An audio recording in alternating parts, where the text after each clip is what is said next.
একটা তত্ত্ব শুনলে বুঝতে পারবেন হযরতে মরিয়ম আলাইহিস সালামের আল্লাহ বিনা স্বামীর ঔরসে বিনা স্বামীর মিলনে একটা পুত্র সন্তান দিয়েছিলেন।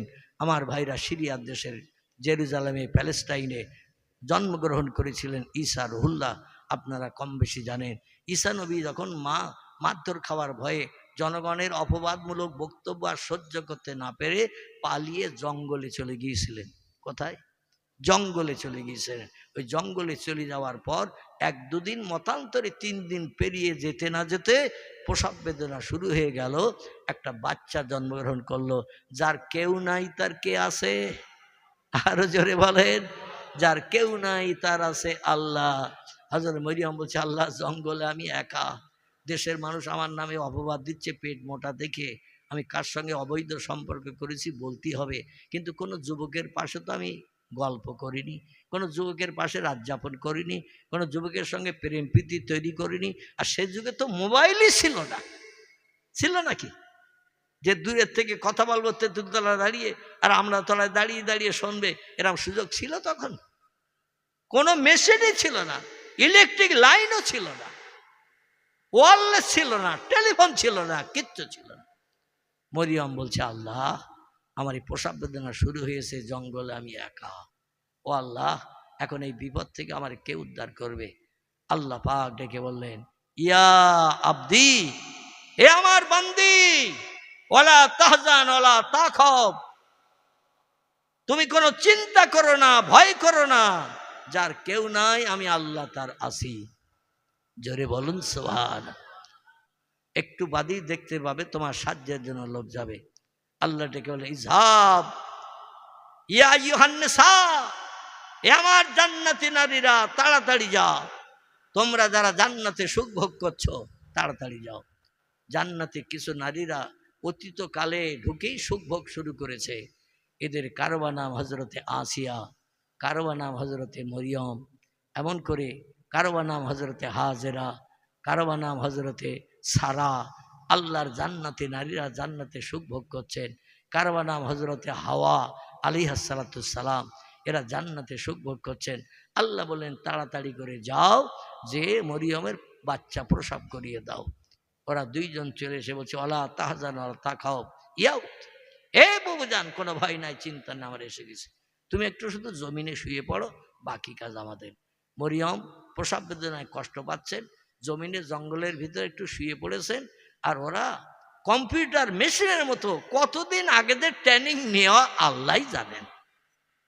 কম্পিউটার মেশিনের মতো শুধু বললে একটু চোখ বন্ধ করো, যেই চোখ বন্ধ করেছেন আবার ধাত্রীরা বলছে চোখ খোলো। তাহলে আর বন্ধ করতে বললে কেন? যেই বন্ধ করলাম আবার সেই খুলতে বললে, বলে এরই ভিতরে কাজ কমপ্লিট। জোরে বলুন সুবহানাল্লাহ। একটা বাচ্চা সন্তান প্রসব করে দিলেন হজরতে মরিয়ম আলাইহিস সালাম। বাচ্চা প্রসব হয়েছে। জান্নাতে নারীরা বলেন, বাচ্চা কোলে তুলে নাও, একটু মুখের কষ্টের লাঘব করো, একটু হাসি মুখ দেখে আমরা চলে যাই। ইযহাব ইলাস সামা, আমরা আসমানে চলে যাব, আল্লাহ জান্নাতের বাসিন্দা, জান্নাতে চলে যাব। মরিয়ম বাচ্চা কোলে করে নিয়ে, ফুটফুটে চেহারা, সুন্দর দৃশ্য দেখতে। জোরে বলুন সুবহানাল্লাহ। বাচ্চা চেহারা যদি পরিষ্কার সুন্দর সুচিরি হয়, যে মা সন্তান প্রসব করে তার মনটা আনন্দে ভরে যায় কিনা? মনটা আনন্দে ভরে গেছে। আর কোনো মায়ের গর্ভ থেকে যদি একটা বাচ্চা হয় কালো কুৎসিত কয়লার মতো, হাত দুটো নুলো, চোখ একটা কানা, ঠোঁটটা কাটা, ও মা বলে না, আল্লাহ, এই বাচ্চা তুমি আমারে দিলে কেন? এ বলে কি না? পাড়ার কোনো মেয়েরে যদি বলে, একটু ধর, আমি একটু বাথরুম থেকে পেশাব করে আসি, ও বলে সগিনা চাষির কাছে দাও, আমেনা বুবুর কাছে দাও। মানে চেহারা দেখতে খারাপ, কেউ কোলে নিতে চায় না। আর ইউসুফ নবীর মতো সুন্দর সৌন্দর্যমণ্ডিত চেহারা, এই বাচ্চা যখন কোলে করে নিয়ে বাইরে কেউ আসতো, এ বলতো আমার কাছে দে, ও বলতো আমার কাছে দে, কারণ কোলে নিলে ওর চেহারাটারও সৌন্দর্য বাড়বে। জোরে বলুন একটু সুবহান।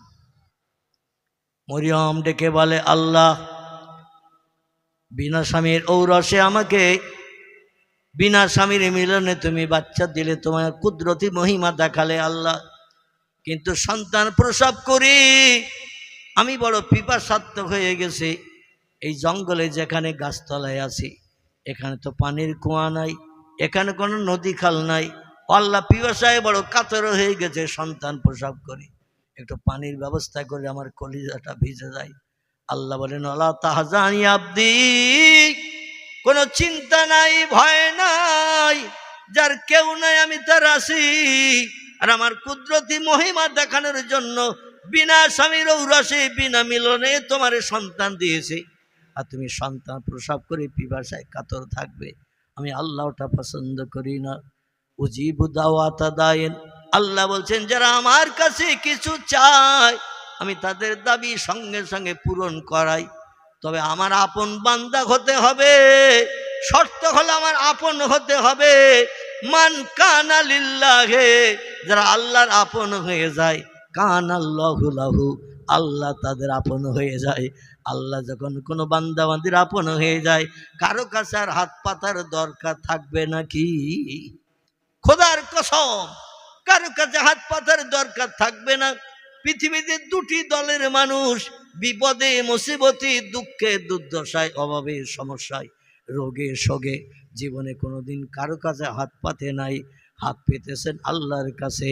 দুটি দলের মানুষ, এছাড়া আর কোনো দল আমি খুঁজে পাই না, অদম গুনাহগার আমি কোনো দল খুঁজে পাই না। পৃথিবীতে বহু দলের মানুষ আছে, চাষি আছে, তাঁতি আছে, কামার আছে, কুমোর আছে, সুতর আছে, ধোপা আছে, নাপিত আছে, ডাক্তার আছে, কবিরাজ আছে, মাস্টার আছে, উকিল আছে, জজ আছে, ব্যারিস্টার আছে। এইভাবে যত দলের মানুষ, মসজিদে ইমাম আছে, মুয়াজ্জিন আছে, মুক্তাদি আছে, আমার মতো মৌলবীও আছে। আমি শুধু আমাকে বাদ দিয়ে বলবো না, আমিও দলের ভিতরে ঢুকে আছি। মসজিদের ইমাম, মসজিদের মুয়াজ্জিন, মসজিদের মুক্তাদি, চাষি, তাঁতি, কামার, কুমোর, সুতর, ধোপা, নাপিত, ডাক্তার, কবিরাজ, মাস্টার, হাকিম, জজ, উকিল, ব্যারিস্টার, আরো যত দলের নাম আপনাদের মগজে আসবে, মনের ভিতরে আসবে, তাকেও ঢুকিয়ে নেন এই দলের ভিতরে। কোন দলের মানুষের দাবি আল্লাহ কবুল করেন না। আলেমের দোয়া কবুল হয় না, হাফিজের দোয়া কবুল হয় না, কারির দোয়া কবুল হয় না, মাওলানার দোয়া কবুল হয় না, ইমামের দোয়া কবুল হয় না, মুয়াজ্জিনের দোয়া কবুল হয় না। পাঁচ ওয়াক্ত মসজিদে ইক্তেদা করে নামাজ পড়ে যারা মুসল্লি, তাদেরও দোয়া কবুল হয় না। কেবল কবুল হয় দুটি দলের মানুষের দোয়া। একটি দলের নাম হলো নবী আম্বিয়ার দল, একটি দলের নাম হলো ওলি আউলিয়ার দল। বোঝা গেল? এই দুটি দলের মানুষ যখন যেটা চেয়েছে আল্লাহ না দিয়ে পারেন নাই। হাজারো হাজার সার্টিফিকেট, ডকুমেন্ট কোরআন হাদিসে ভরা। জোরে বলুন সুবহান। আমার ভাইরা, আজকের আমরা সেই দুটি দলের মানুষের থেকে অনেক দূরে চলে গেছি, অনেক দূরে চলে গেছি। তাদের দলের ভিতরে আমরা ঢুকতে পারলেই অবশ্যই আমাদের সাফল্য পাওয়া যাবে। মরিয়ম যখনই বললেন, আল্লাহ বলেন যেখানে বাচ্চা কোলে করে নিয়ে বসে আসো, তোমার ডান পাটা উঁচু করে গোড়ালিটা একটু মারো জমিনে। সিরিয়ার জঙ্গলের ভিতরে, কোথায়? সিরিয়ার জঙ্গলের ভিতরে বাচ্চা কোলে করে নিয়ে বসে আসো, জঙ্গলের ভিতরে গাছের তলায়, ডান পাটা উঁচু করে একটু গোড়ালিটা মারো। মরিয়ম আল্লাহর আসমানে আওয়াজ শুনে, ইলহাম শুনে, কথার মর্যাদা দিতে, যে বাচ্চা কোলে থাকা অবস্থায় ডান পাটা উঁচু করে গোড়ালিটা জমিনে যেই ঠেকিয়েছেন, আল্লাহ বললেন কোন ফায়াকুন, সঙ্গে সঙ্গে জমিন পেটে পানি বার হওয়া শুরু হয়ে গেল। জোরে বলুন একটু সুবহানাল্লাহ।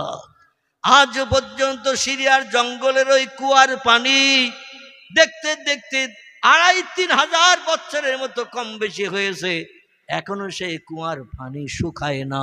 জোরে বলুন একটু সুবহানাল্লাহ। ইউসুফ নবীকে কেনানের দেশে যে কুয়ার ভিতরে ভাইরা ফেলে দিয়েছিলেন প্রাণনাশের জন্য, চেহারা দেখতে সুন্দর ছিল তাই, আর বাপ তারে বেশি ভালোবাসতো, মহব্বত করত। ভাইরা মানিয়ে নিতে পারেনি, তাই খেলা করার নাম করে ডেকে নিয়ে যেয়ে কুয়ার পাশে নিয়ে দাঁড় করিয়ে বলল, কুয়ার ভিতরে কত সুন্দর জিনিস আছে দেখ। আমরা রোজ আসি আর দেখি, এই জন্য প্রতিদিন দৌড়িয়ে দৌড়িয়ে জিনিসটা দেখতে আসি। তুই একদিন দেখলে আর কোনোদিন বাপের কাছে থাকবি না, রোজ দেখতে আসবে এই সুন্দর জিনিস। ইউসুফ নবী আগ্রহ ভরে কুয়ার পাশে দাঁড়িয়ে ভিতরে নজর করে যেই দেখছে, পিছন দিক থেকে ধাক্কা মেরে কুয়ায় ফেলে দিল। কুয়ার ভিতরে যখন পয়গম্বর ইউসুফ পড়ে গেল, আল্লাহ বলে ইযহাবি ইয়া জিবরিল ইলা দুনিয়া, ও জিবরিল তাড়াতাড়ি করে পৃথিবীতে যা। আমার ইউসুফ কুয়ার ভিতরে পানিতে হাবুডুবু খাচ্ছে, ইঁদুরের বাচ্চার মতো নাকা নিচু বনে খাচ্ছে, তলায় মাটি পাচ্ছে না, সাইডে ধরা পাচ্ছে না, দাঁড়ানোর জায়গা পাচ্ছে না। কত সময় এইভাবে বাচ্চা মানুষ 6.5 থেকে 7 বছরের বয়স, এই বাচ্চা কত সময় ইঁদুরের বাচ্চার মতো সাঁতার কাটবে। তাড়াতাড়ি কুয়ার ভিতরে যা, তোর ডানা বিছিয়ে দে পানির উপরে, কলা গাছের ভেলার মতো। কিসের ভেলা? কলা গাছের ভেলার মতো। কলা গাছ কেটে যদি পানিতে ফেলা হয়, ও ডুববে না ভাসবে? কথা বলেন। ভাসবে। জিবরিল আমিন তার ডানা লাগিয়ে দিল পানির উপরে, আর ইউসুফ নবীর হাত ধরে ডানার উপরে বসিয়ে দিল। বলে একটু অপেক্ষা কর বস, একটু অপেক্ষা কর বস, পরবর্তীতে ব্যবস্থা হবে। একদল ব্যবসায়ীরা ব্যবসা করতে এসে এই কেনানের দেশের উপর দিয়ে, সিরিয়ার জমিনের উপর দিয়ে চলে যাচ্ছে। পিপাসায় কাতর ওই কুয়ায় মাঝে মাঝে বালতি দড়ি ফেলে, পানি তুলে নিয়ে পিপাসার পানি পান করে বালতি দড়ি রেখে আবার চলে যায়। আবার যারা আসে বালতি দড়ি ফেলে পানি তোলে। ওরা বলল পিপাসাও তো কম লেগেছে, হেঁটে হেঁটে এত দূরের পথে এসেছি, এক কাজ কর, একজন বালতি দড়ি ফেল, যার কষ্ট কম হয়েছে ফেল, পানি উঠে আমরা পান করি। ও বালতি ফেলে দিল কুয়ার ভিতরে। জিবরিল বলে পয়গম্বর ইউসুফ, তুমি এখন বেহুশ, কারণ এই পানিতে নাকানি সোবানি খেয়ে হাবুডুবু খেয়ে তোমার এখন তম্বিত নাই, সম্বিত নাই। তবে আমি তোমার হাত ধরে দড়িটা মুঠো করে ধরে দিচ্ছি, দড়িটা যেন ছেড়ো না। ওরা যখন পানি তুলবে, পানি না উঠে তুমি উঠে যাবে ডাঙায়। জোরে বলুন একটু সুবহানাল্লাহ। পয়গম্বরকে বাঁচালেন কে? আল্লাহ বাঁচিয়েছেন জিবরিল আমিনের মাধ্যম দিয়ে। জিবরিল হলো আল্লাহ, আল্লাহ হলেন মালিক। জোরে বলুন একটু সুবহানাল্লাহ। আজও পর্যন্ত সেই কুয়ার পানি শুকায় না, শুকায় না, ইউসুফ নবীর মুজিজার কারণে। জোরে বলুন একটু সুবহানাল্লাহ।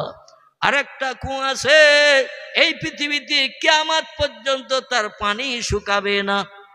বলবো না, শেষ করে দেব? হ্যাঁ, এখনো বলতে হবে?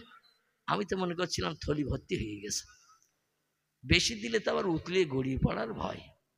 তো বলতে বলতে অনেক সময় তো হয়ে গেছে ভাই। আল্লাহু আকবার। 11টা 5 হয়ে গেছে আমার ঘড়িতে। যাই হোক, 9:45 আমি শুরু করেছিলাম, তাই না? 9:45 সময় শুরু করেছিলাম, 2 ঘন্টা 15 মিনিট হয়ে গেছে। আচ্ছা, আপনাদের মনে হচ্ছে যে আমি অসুস্থ, কিডনি পাল্টানো লোক? ওয়াজ করতে করতে এমন একটা পরিবেশ তৈরি হয়ে যায়, খোদার কসম আমিও কোনোদিন ঘড়ি দেখে ওয়াজ করি না। আমি বক্তৃতা শুরু করি তো কখন শেষ হয় নিজেই বুঝতে পারি না। কিন্তু আমার মতো আরো কিছু বক্তা আছে, তারা 5 মিনিট আগে ছাড়া 5 মিনিট পরে ছাড়ে না। এ ঠিক বললাম না ভুল বললাম? 5 মিনিট আগে ছাড়া 5 মিনিট পরে ছাড়ে না। আমি জীবনে ওটা পারলাম না। দেখতে দেখতে ওয়াজের বয়স 47 থেকে 48 বছর হয়ে গেছে। আমার বর্তমান বয়স এখন 64 বছর। কত বললাম? 64 বছর। ভাই বলছিলেন জনি মুরব্বী মানুষ। আসলে মুরব্বী, মাথার চুলার একটাও কালো নাই, দাড়িও কালো নাই। আমার ভাইরা সব সাদা হয়ে গেছে। আল্লাহ মরার হাত থেকে ফিরিয়ে কবরের মাটি না বানিয়ে আবার মানুষের সামনে 4 চক্ষের মিলন ঘটানোর সুযোগ করেছেন। সব আল্লাহ পারে না, কে পারে? সব আল্লাহই পারে। আরেকটি কুয়ার নাম বলছিলাম, এটা হজরতে আইয়ুব আলাইহিসসালাম 18 বছর কুষ্ঠরোগগ্রস্ত হয়ে জঙ্গলে ছিলেন। পচা দুর্গন্ধ দেশের মানুষ সুখে সহ্য করতে পারছিল না বলে দেশের লোক বলল, হয় আপনি চলে যান আমরা বাঁচি, অন্যথায় আমরা চলে যাই, আপনি ঘাওয়ালা দেহ নিয়ে থাকেন। পয়গম্বর বলে আমার একার জন্য তোমাদের সবাইকে বিবি বাচ্চা নিয়ে চলে যেতে হবে, এটা ঠিক নয়, বরং আমি একা চলে যাচ্ছি, তোমরা বিবি বাচ্চা নিয়ে বাস করো। স্ত্রী রহিমাকে সাথে করে নিয়ে গভীর জঙ্গলে গেল, যেখানে লোকজন নাই, ঘরবাড়ি নাই, পচাগন্ধ কারো নাকে আর লাগবে না। এই রকম গহীন জঙ্গলে যে এক টানা 18 বছর ধরে অপেক্ষায় আছে আল্লাহ কবে রোগ সারাবে। জোরে বলুন সুবহান। রাজ দরবারে সভাসদ বর্গরা ডেকে বললেন, মন্ত্রীরা ডেকে বললেন, পচা দুর্গন্ধ ঘা হয়েছে, শ্বাসে রোগ হয়েছে, গোস্ত পচিয়ে পোকা হয়ে বিড়বিড় করছে। আর গোস্ত পচা গন্ধ সুগন্ধ না দুর্গন্ধ? গোস্ত পচা গন্ধ খুব দুর্গন্ধ। বলে এই দুর্গন্ধ গোস্ত পচা দেহ নিয়ে এই রাজদরবারে এসে আপনি বিচার আচার করেন, আমরাও পর্যন্ত টেকতে পারি না, সহ্য করতে পারি না। আপনি একটা পয়গম্বর, আপনি আবার বাদশাহ, আপনি আল্লাহর পয়গম্বর, আপনি অন্তত একটু চিন্তা ভাবনা করে ডাক্তার ডাকেন, কবিরাজ ডাকেন, বৈদ্য ডাকেন, হাকিম ডাকেন, যারা রোগের ট্রিটমেন্ট করে তাদের ডেকে ওষুধপত্র দেহে লাগান। দেখতে দেখতে সারা দেহ তো জর্জরে ঘা হয়ে গেছে, পচা দুর্গন্ধ হয়ে গোস্ত পচে পোকা হয়ে বিড়বিড় বিড়বিড় করতেছে, আমরাও পর্যন্ত দেখে সহ্য করতে পারি না। ডাক্তার কবিরাজ দেখিয়ে ঘা সারার ব্যবস্থা করেন। আমাদের এরকম যদি কোনো ছোঁয়াচে ঘা হয় আমরা ডাক্তার দেখাই না? পয়গম্বরদের ঈমান আর আমাদের ঈমান আসমান জমিনের ডিফারেন্স। এইখানেই প্রমাণটা পেয়ে যাবেন। পয়গম্বর বললেন, মন্ত্রী মহোদয়রা, এ সভাসদ বর্গেরা, আল্লাহ দিয়েছে ঘা, আল্লাহ সারিয়ে দেবে। আমি কেন বাড়তি দায়িত্ব নিয়ে কবিরাজ ডাক্তার ডেকে ওষুধ ব্যবহার করব? আল্লাহ যেদিন ভালো বুঝবেন সেদিন সারিয়ে দেবেন। তাওয়াক্কালতু আলাল্লাহ, আমি আল্লাহর উপরে তাওয়াক্কাল করে আসি। জোরে বলুন একটু সুবহান। আল্লাহ বলছেন, ফাসাবরুন জামিলুন আল্লাহুল মুস্তাআনু আলা মা তাসিফুন। ও বিশ্ববাসী, বিপদে মুসিবতে পড়ে যারা ধৈর্য ধারণ করে, সবর ইখতিয়ার করে, আল্লাহর উপরে তাওয়াক্কাল করে, আমি অচিরে তাদের মুখে হাসি ফুটাই। জোরে বলুন একটু সুবহানাল্লাহ। 18 বছর হয়ে গেল, আল্লাহর একদিন রহম হয়ে গেল। বলে, পয়গম্বর আইয়ুব রে, পরীক্ষা নিলাম 18 বছর ধরে, পরীক্ষায় তুমি ফার্স্ট হয়ে গেলে, কোনো ডাক্তার ডাকলে না, কবিরাজ ডাকলে না, হাকিম ডাকলে না, বৈদ্য ডাকলে না, তুমি দেহে ঔষধ লাগাও না, আমি কবে সারিয়ে দেব অপেক্ষায় রয়েছে আজ 18 বছর, আর পরীক্ষা নেব না। ও পয়গম্বর, যেখানে জঙ্গলের ভিতরে দাঁড়িয়ে আসো, মতান্তরে বসে আসো, তোমার ডান পাটা উঁচু করে গোড়ালিটা একটু জমিনে লাগাও। পয়গম্বর বলে, আল্লাহ কেন? আমার সারা পা সারা গা সব দগদগে ঘা, আমার পা উঁচু করে জমিনে লাগালে রক্ত ফিনকি ধরে ছুটবে, সারা দেহ দগদগে ঘা, আল্লাহ আমার পা তুলে কেন জমিনে লাগাতে হবে? আল্লাহ বলেন, পানি বার হবে জমিন ফেটে। এই পয়গম্বর, পানি বার হবে জমিন ফেটে। পয়গম্বর বলে, আল্লাহ, স্ত্রী সকালবেলা আমার জঙ্গলে রেখে লোকালয়ে ঝিয়ের কাজ করতে যায়, চাকরানির কাজ করতে যায়, মেথুরের কাজ করতে যায়, ধোপার কাজ করতে যায়, রাঁধুনির কাজ করতে যায়, লোকের ঘর কন্যা করে ঘরের কাজ করে বাড়ি আসার সময় বাড়িওয়ালারা খাবার দেয়, তাই নিয়ে জঙ্গলে আসে। সন্ধ্যার পর একটু পানি আনে, খাবার আনে, স্বামী স্ত্রী দুইজনেই জঙ্গলের ভিতরে সন্ধ্যার পরে বসে বসে খায়। সারাদিন অনাহারা থাকে, নফল রোজায় থাকে। আর দিনের বেলা স্বামী জঙ্গলে ফেরে না, ফিরলে কাজ হবে না, বাড়িওয়ালারা খাবার দেবে না। এই জন্য সারাদিন আমার স্বামী বাইরে লোকের বাড়ি কাজে ব্যস্ত থাকে, আর আমি জঙ্গলে একা থাকি, আপনার নামের জপ জিকির তসবিহ পাঠ করি। সারাদিন পিপাসায় থাকি, কাতর পিপাসা। স্ত্রী কখন বাড়ি ফিরবে জঙ্গলে, তত সময় পর্যন্ত পানির কোনো নাম নিশান আমি পেতাম না। টোটাল জঙ্গল গাছপালায় ভরা, কোনো পুকুর নাই, খাল নাই, কিছু নাই। আল্লাহ এখানে জমিনের তলায় এত পানি তুমি রেখেছ, পায়ের একটু গোড়ালি মারলেই পানি বার হবে। আমারে 18 বছর কেন তুমি পিপাসায় রেখেছ? পয়গম্বর আল্লাহরে বলছে, 18 বছর আমারে কেন দিনের বেলায় জঙ্গলে তুমি পিপাসায় রেখেছ? ও আল্লাহ, তুমি তো আমাকে আগে বললে পারতে, একটু পায়ের ঘা মারতাম, পানি বেরিয়ে যেত, অত পিপাসা থেকে নিষ্কৃতি বের সারাদিন থাকতে পারতাম। এত পানি থাকতে আমারে কেন তুমি পিপাসায় রেখেছ? আল্লাহ আল্লাহ ডেকে বলে, পয়গম্বর, যে পানি তুমি পায়ের ঘা মারলে জমিন ফেটে বার হবে, এ পানি তোমার পিপাসা নিবৃত্তির পানি নয়, এ পানি হলো তোমার রোগের মুক্তির পানি। ও পয়গম্বর, শ্বাসে কুষ্ঠ রোগ, ঘা পাসলা, তোমার সারা দেহ ভর্তি যে ঘা পাসলা গুলো দুনিয়ার কোনো ঔষধপত্রে কিছুতেই সারবে না। আমি আল্লাহ জমিনের তলে এমন পানি রেখেছি জমিনে ঘা মারলেই যে পানি বার হবে, ওই পানি তোমার পিপাসা নিবৃত্তির জন্য বার হবে না। ওই পানি একটু দুই হাতে করে ধরে নিয়ে, ও বান্দা প্রয়োজনে পিপাসা নিবৃত্তি করতে চাও করো, আর দুই হাতে এজলো কেটে পানি নিয়ে তোমার মাথার উপরে দাও, সারা দেহটা তুমি ভিজিয়ে দাও। তা হুঁশিয়ার সাবধান থাকবে, কোনো জায়গায় যেন পানিতে ভিজতে বাকি না থাকে। যেখানে ভিজবে না ওইখানকার কুষ্ঠ রোগ মরণের দিন পর্যন্ত সারবে না। এজন্য সারাটা দেহ তুমি পানিতে ভিজিয়ে দাও। রাত পোহাতে না পোহাতে তোমার পূর্বের মতো দেহ তৈরি হয়ে যাবে, বাদশাহিত্য ফিরে পাবে। বিবি তিনটে চলে গেছে বাপের বাড়ি, তাদেরও ফিরে পাবে। সন্তানাদি চলে গেছে রাজবাড়ি ছেড়ে, তাদেরও ফিরে পাবে। যা হারিয়ে গেছে তার থেকে আমি আল্লাহ বেশি দেব। নারায়ে তাকবীর। সকালে একটু দাঁড়া, এমন মুসলমান বন্ধুর সঙ্গে বন্ধুর দেখা 6 মাস পর।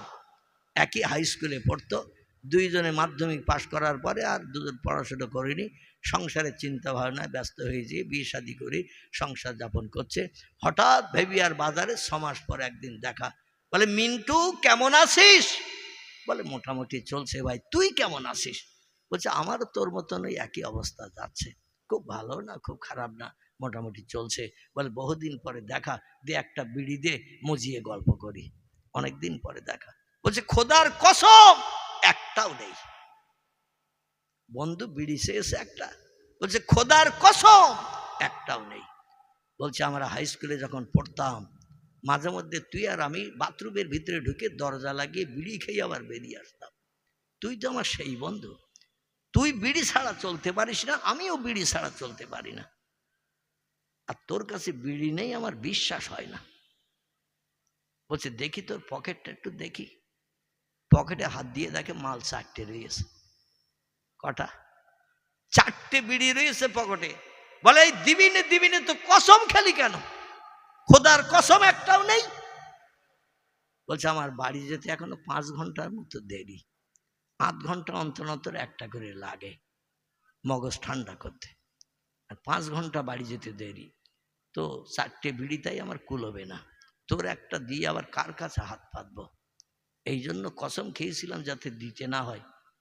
তো তুই পকেট চেক করবি তা কে জানে? পকেট চেক করবি যদি জানতাম তাহলে আমি আর কসম খেতাম না। 5 পয়সার বিড়ির জন্য মাঝে মাঝে আমরা মিথ্যা কথা বলি। ঠিক বললাম না ভুল বললাম? আমরা মিথ্যা কথা বলি, যেখানে 2 পয়সার স্বার্থ আছে সেখানে মিথ্যা। জোরে বল নাউজুবিল্লাহ, জোরে বলুন নাউজুবিল্লাহ। আল্লাহর নবীকে সাহাবীরা বলেন, ইয়া রাসূলুল্লাহ, 3 নম্বরের আমল কোনটা করলে আল্লাহর আপন হওয়া যাবে? বিপদে মুসিবতে আল্লাহর কাছে হাত পাতলে আল্লাহ সাহায্য করে মুখে হাসি ফোটাবেন। নবী বললেন, ওয়ে ফাতুন ফি তুমাতিন, যখন কোন খাবার খাবে একটু যাচাই করে গালে দেবে, খাবারটা হালাল না হারাম, একটু যাচাই করে গালে পুরবে। তিরমিজি শরীফের হাদিস, আল্লাহ নবী বলছেন, মুসুরির দানার ন্যায় ছোট্ট হারাম খাবার গালের ভিতরে দিয়ে দাঁতে সাপন দিয়ে জিভ লাগিয়ে যদি আস্বাদ টেস্ট চাকা হয়, একটানা 40 দিন তার কোন ইবাদত বন্দেগী, কোরআন তেলাওয়াত, জিকির, আজকার, তাসবিহ, তাহলিল আল্লাহর দরবারে কিছুই কবুল হবে না। জোরে বলুন একটু নাউজুবিল্লাহ। আর আমাদের যদি নিমন্ত্রণ হয় সলিমউদ্দিন চাচার মেয়ের বিয়ের নিমন্ত্রণ, আমরা বলবো 2 দিন আগে এসে নিমন্ত্রণ দিলে আমরা 3 দিন অন্তত ঘুম কামাই হতো না। পাড়ার অনেকের বাড়ি নিমন্ত্রণ করে গেছেন গত 2 দিন আগে। আমি মনে মনে করছিলাম আমার সঙ্গে বোধহয় হিংসা দ্বন্দ্ব আছে, আমার তো বলে যান নাই। ঘুমোতে গেলে চিন্তা হতো, চাচা আমার কেন বলে নাই।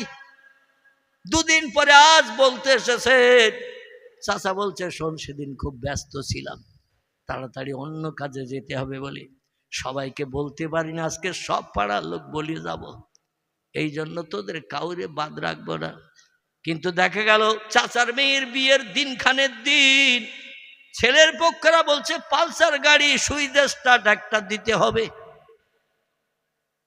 36 ইঞ্চি কালার টিভি, সাদা কালো নয়, কালার টিভি 36 ইঞ্চি একটা দিতে হবে। ব্যবসা করার জন্য 2 লাখ টাকা জামাইকে দিতে হবে, অন্যথা আপনার মেয়ে না খেয়ে অনাহারা হয়ে মরবে। বলে মেয়ে শুনেছি হায়ার সেকেন্ডারি পাস, খাট তোষক আলনা ড্রেসিং টেবিল, এটা আমরা আর বলবো না। মেয়ে শিক্ষিত, ও বাপের কাছ থেকে কান মরিয়ে নিয়ে আসবে।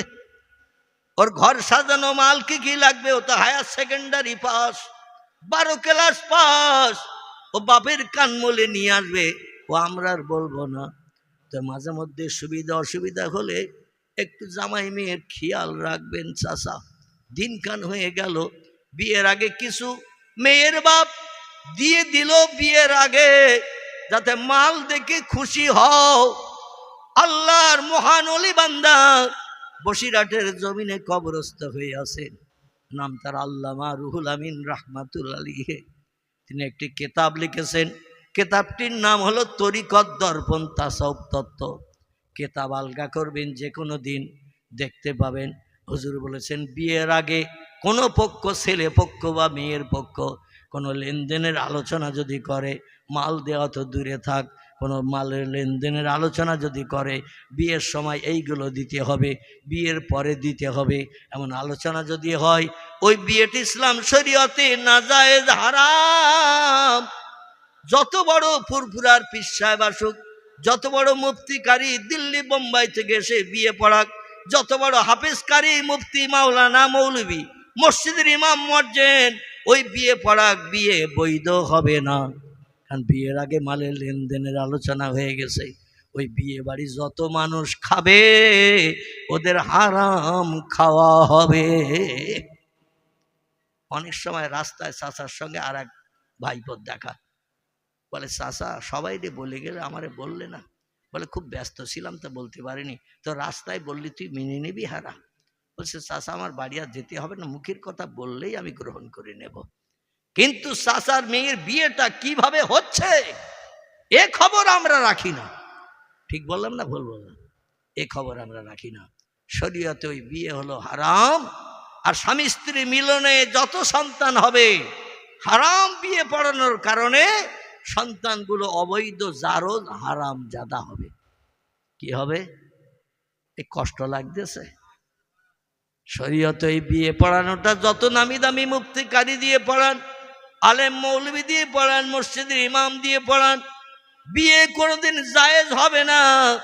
আল্লামা রুহুল আমিন রাহমাতুল্লাহ আলাইহি তরিকত দর্পণ তাসাউফ তত্ত্বের ভিতরে পরিষ্কার লিখে দিয়েছেন, ওই বিয়ে বাড়িতে যত মানুষ খানা খাবে সব হারাম খাবে। আর হারাম খেলে তাদের ইবাদত বন্দেগী, নামাজ, কালাম, তাসবিহ, তাহলিল আল্লাহর দরবারে কিছুই কবুল হবে না। আর স্বামী স্ত্রী মিলনের মাধ্যম দিয়ে যত সন্তান হবে, ওই সন্তানগুলো হারাম জাদা অবৈধ জারজ হিসাবে বিবেচিত হবে। বাপ মার খেয়ে বাচ্চারা লালন পালিত হয়ে, লালিত পালিত হয়ে, লালন পালন হয়ে বড় যখন হয়ে যাবে, ওই বাচ্চারা নিজের পায়ে যখন একটু দাঁড়াতে শিখবে, মাঝে মাঝে বাপেরে দেখবে, দেখলে বলবে get out of the room. বাপ বলে আমি চাষিবাসী মানুষ, স্কুলে তাই যেতে পারিনি, পড়াশুনো জানি না, একটু বাংলায় বল। মূর্খ হলেও বাংলা বললে বোঝা যায়। ঠিক না ভুল? যে লোকটা স্কুলে পড়েনি তার কাছে যদি বাংলা গল্প করেন তার বুঝতে অসুবিধা হবে।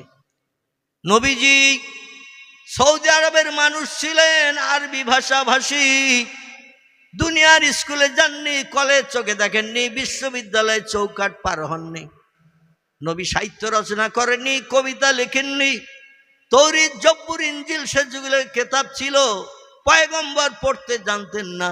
আল্লাহ বলছেন আপনি পড়তে জানতেন না আমি জানি, এই জন্য আমি আল্লাহ পাক আপনার মেমোরি সাফ করার জন্য ওই কোরআনের 12 পারায় সূরা ইউসুফের তথ্য কোট করলাম।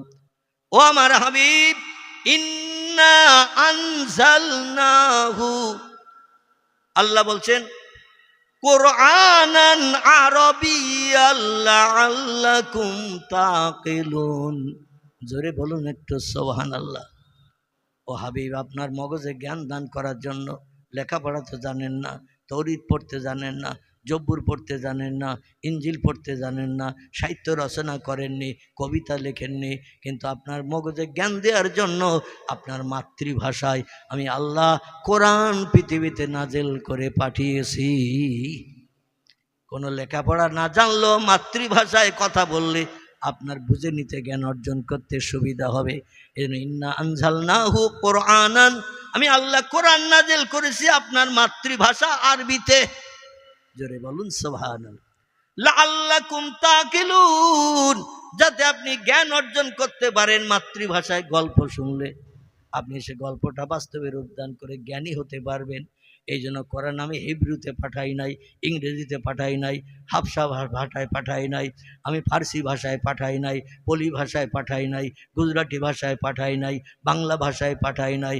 কোরআন পাঠিয়েছে আপনার মাতৃভাষা আরবিতে, যাতে ফেরেশতা জিবরিল আরবি গল্প করলে সব জ্ঞান অর্জন করতে আপনার সুবিধা হবে।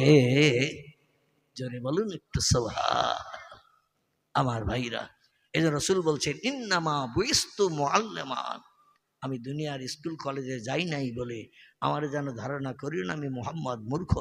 ও বিশ্ববাসী, পৃথিবীর মানুষ শোনো, বিজ্ঞান, দর্শন, ইঞ্জিনিয়ার, ডাক্তার, মাস্টার, ভূতত্ত্ববিদেরা তোমরা শোনো, ইন্নামা বুইস্তু মুআল্লিমান, আল্লাহ পাক আমাকে তামাম বিশ্ববাসীর শিক্ষক করে, টিচার করে, প্রফেসর করে, অধ্যাপক, অধ্যক্ষ করে আমাকে পৃথিবীতে পাঠিয়েছেন।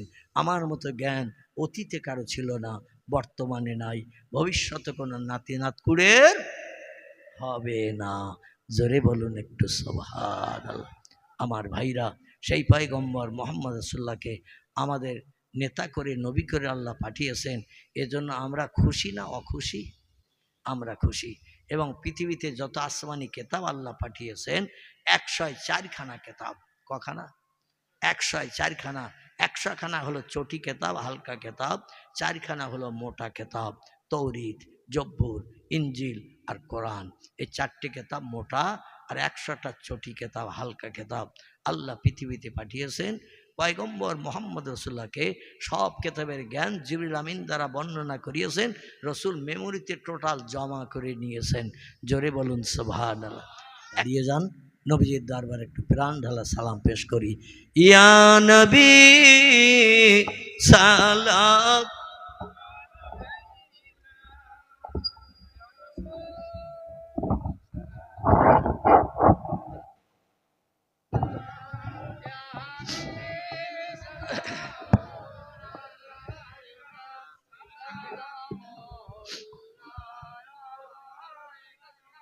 জিবরাইল আওয়াজ তুলিল,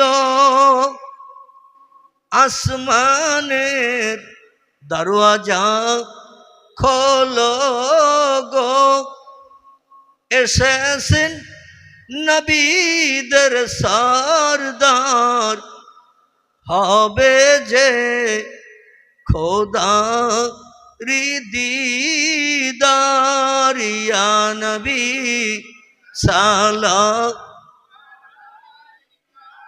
ইয়া রাসূল সালাম, ইয়া হাবিব সালাম, সালাওয়াতুল্লাহ আলাইকা। बागे इब्राहिम के गुलहिन मालाए जिसके बुलबुल अपहाई जाते तवक्कुल सलावतुल्लाह अलैका या नबी सलाम या रसूल सलाम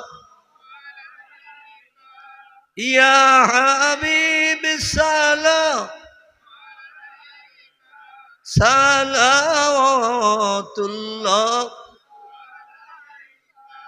नबीजीर अब्बा अब्दुल्लाह रसूल अल्लाह अम्मा आमीना হাবিবের দুদুমা হালিমা, দয়ার নবীর রওজা মদিনা, ইয়া নবী সালাম,